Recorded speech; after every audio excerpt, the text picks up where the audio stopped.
उत्पादन असलं पाहिजे। आज महाराष्ट्रामध्ये 21 ते 23% ते आहे आणि ते जर करायचं असेल तर आपल्याकडे वन आणि वनेतर वृक्ष जे आहेत याची संख्या जवळपास 225 कोटींनी वाढवावी लागेल आणि म्हणून आपण 300 कोटी वृक्षारोपणाचा एक कार्यक्रम हातामध्ये घेतलेला आहे।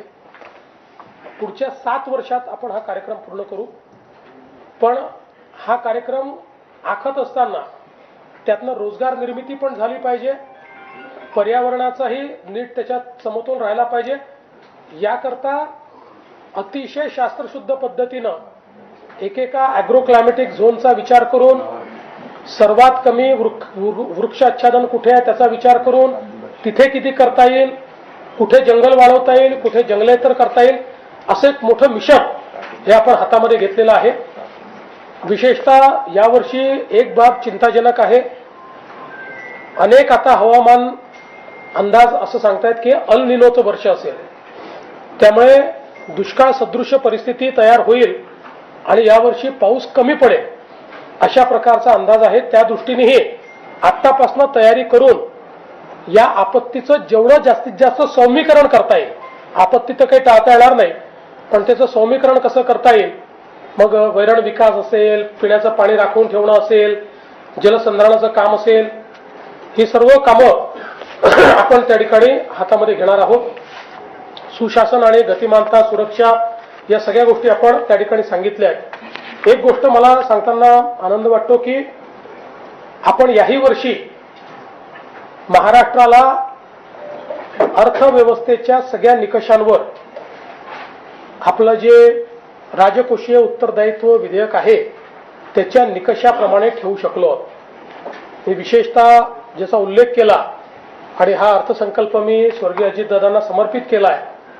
अजितदादांनी सातत्याने ही जी काही आर्थिक शिस्त आहे ती पाळली आहे आणि त्याचा देखील आपल्याला मोठा फायदा झालेला आहे आणि म्हणून नियमानुसार 3% आत फिस्कल डेफिसिट असलं पाहिजे। ते 3% आत 2.7% आपलं आहे। आपलं जे रेव्हेन्यू डेफिसिट आहे, महसुली तूट, ती 1% आत असली पाहिजे, ती 1% आत आपण ठेवलेली आहे। त्यामुळे या दोन्ही मानकांवर आणि आपलं जे कर्ज आहे ते 25% आत असलं पाहिजे, तेही 18.5% आपण ठेवलेलं आहे आणि त्याच्यामध्ये 1% अजून वाढ आपल्याला जी दिसते, जी आम्ही सेपरेट दाखवली आहे, ते कर्ज केंद्र सरकारने घेतलं आणि केंद्र सरकार भरणार आहे। ते आपल्याला भरावं लागत नाही, ते आपलं दायित्व नाही आहे, पण ते त्यांनी आपल्याला दिलं असल्यामुळे आपल्या बॅलन्स शीटवर आपल्याला दाखवावं लागतं। असं जवळपास 90,000 कोटीचं ते कर्ज आहे की जे आपल्याला भरायचं नाही, जे केंद्राला भरायचं आहे। त्यामुळे कर्जाच्या संदर्भातही महाराष्ट्राने जी काही आपलं डेट जीडीपी रेशिओ आहे तो रेशिओ उत्तम पद्धतीने त्या ठिकाणी राखलेला आहे। सगळ्यात महत्त्वाचं म्हणजे आपण जर बघितलं तर यावर्षी आपण जी भांडवली गुंतवणूक आहे त्या भांडवली खर्चामध्ये 21% वाढ केली आहे। 21% भांडवली खर्च आपला वाढलाय। 93,000 कोटीवरनं 1,12,000 कोटीपर्यंत आपला हा गेलेला आहे आणि ही वाढ याकरता महत्त्वाची आहे की खूप काळ आपण 30,000 ते 40,000 कोटी रुपये भांडवली खर्च करत होतो। तो मागच्या काळात वाढवत 75,000 कोटी रुपयांपर्यंत नेला, 90,000 कोटी रुपयापर्यंत नेला आणि आता 1,00,000 कोटीच्या पलीकडे भांडवली खर्च नेण्यात आपल्याला यश मिळालेलं आहे। आपल्याला कल्पना आहे की आपल्या अर्थव्यवस्थेचा विकासाचा दर देखील केंद्र सरकारपेक्षा यावर्षी जास्त आहे। केंद्रीय अर्थव्यवस्था 7.3% वाढली आहे, आपली 7.9% त्या ठिकाणी वाढली आणि आपला नॉमिनल ग्रोथ रेट हा तर 10%च्या वर त्या ठिकाणी पाहायला मिळतो आहे।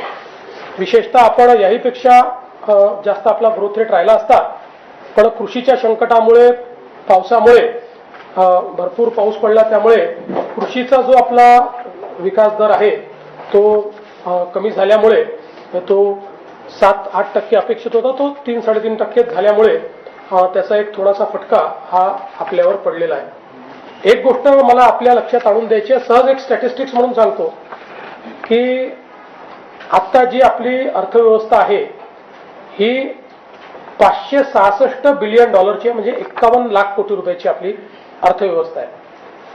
आणि आपण जर जगात विचार केला तर जगाच्या देशांमध्ये फक्त 29 देश महाराष्ट्रापेक्षा जास्त मोठी अर्थव्यवस्थेचे आहेत. आता महाराष्ट्राची अर्थव्यवस्था Austria, Thailand, Norway, Philippines, Vietnam, Bangladesh यांच्यापेक्षा मोठी झालेली आहे. म्हणजे आपण राष्ट्रात महाराष्ट्र आहोत, पण महाराष्ट्र जर हे राष्ट्र राहिलं असतं तर जगाच्या अर्थव्यवस्थेतली 30वी अर्थव्यवस्था ही महाराष्ट्र राहिलं असतं.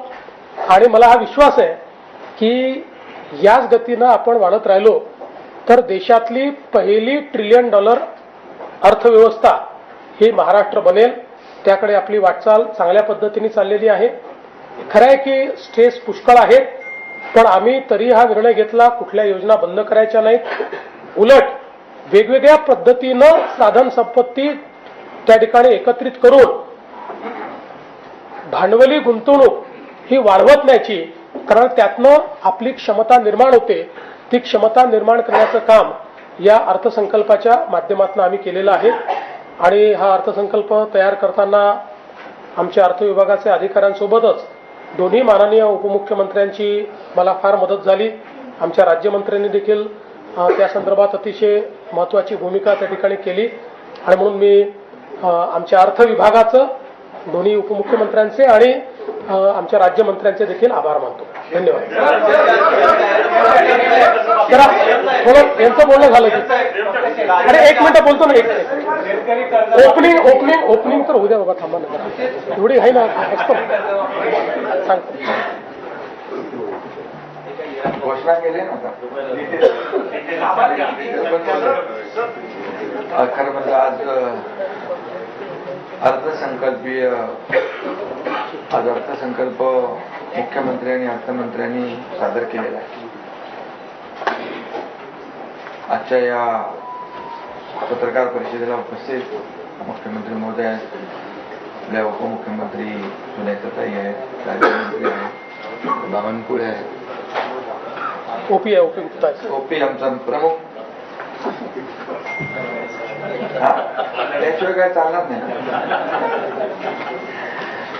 आणि सर्व पत्रकार मित्रांनो, खरं म्हणजे आजचा हा अर्थसंकल्प आपले उपमुख्यमंत्री आणि आमचे सहकारी अजितदादांच्या दुःखद निधनानंतर पहिला अर्थसंकल्प आहे. या अर्थसंकल्पावर देखील दुःखाचं सावट आहेच. आणि मागे देखील अधिवेशनाच्या पत्रकार परिषदेमध्ये सुरुवातीच्या त्यांची आठवण काढली.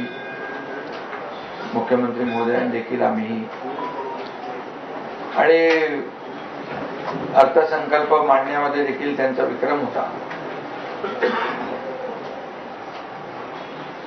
त्यांना मी भावपूर्ण श्रद्धांजली अर्पित करतो. आणि मी त्या पत्रकार परिषदेत सांगितलं होतं की मुख्यमंत्री देवेंद्रजी अर्थसंकल्प मांडतील अर्थमंत्री म्हणून, आणि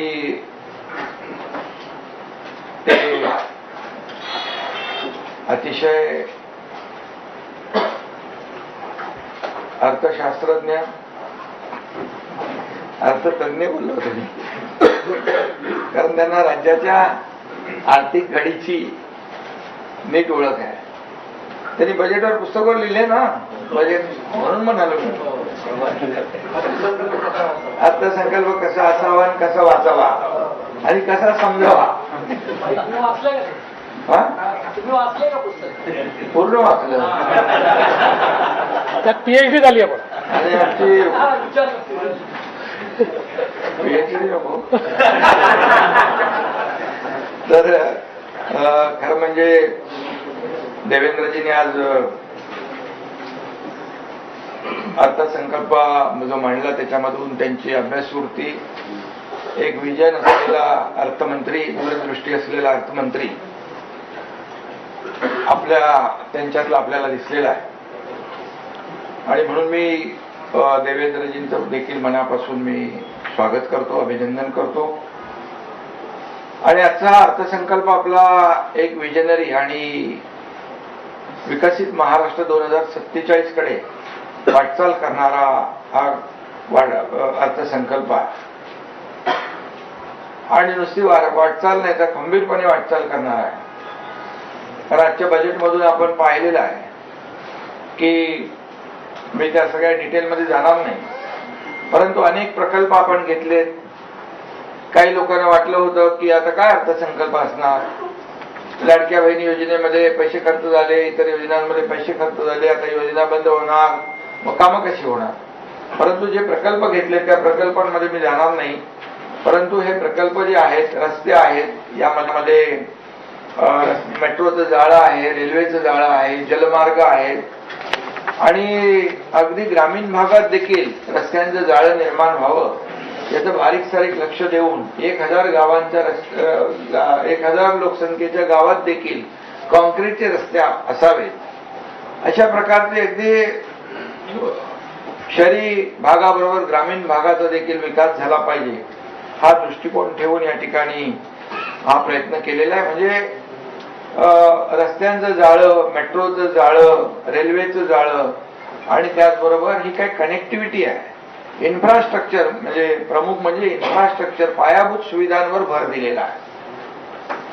आणि मगाशी सांगितल्याप्रमाणे भांडवली खर्चाची काय वाढ झालेली आहे. या पायाभूत सुविधा आवश्यक आहेत राज्याला. आणि म्हणून ज्या राज्याच्या पायाभूत सुविधांवर खर्च जास्त असतो, इन्फ्रास्ट्रक्चरवर खर्च जास्त असतो, त्या राज्याची प्रगती पहिल्या क्रमांकावर असते. आणि म्हणून जवळपास 8 ते 10 लाख कोटीची कामं आपल्या राज्यामध्ये चालू आहेत. मला वाटतं देशातले पहिलं राज्य आहे की इन्फ्रा प्रोजेक्ट जे आहे ते महाराष्ट्रामध्ये सगळ्यात जास्त सुरू आहे. समृद्धी वगैरे तर आपण पाहिलंय, अटल सेतू वगैरे, कोस्टल, या सगळ्या गोष्टी आपण पाहतोय. आणि देखील आपण रस्ते पुढचे करतोय, मुख्यमंत्री महोदयांनी त्याच्यामध्ये उल्लेख केलेला आहे. त्यामुळे मोठ्या प्रमाणावर हे पायाभूत सुविधांचं जाळं निर्माण करण्यावर भर दिलेला आहे. आणि त्याला वेगवेगळे मॉडेल देखील आम्ही अवलंबलेले आहेत. आणि त्या माध्यमातून या पायाभूत सुविधांची कामं होतील. त्यात मगाशी मुख्यमंत्री महोदयांनी बजेट वाचताना देखील त्याच्यामध्ये सगळ्या प्रकल्पांची माहिती दिलेली आहे. म्हणजे अगदी मुंबई विमानतळापासून नवीन मुंबई विमानतळाचं मेट्रोने जोडणं असेल, त्याचबरोबर इकडून आपलं वाढवणपर्यंत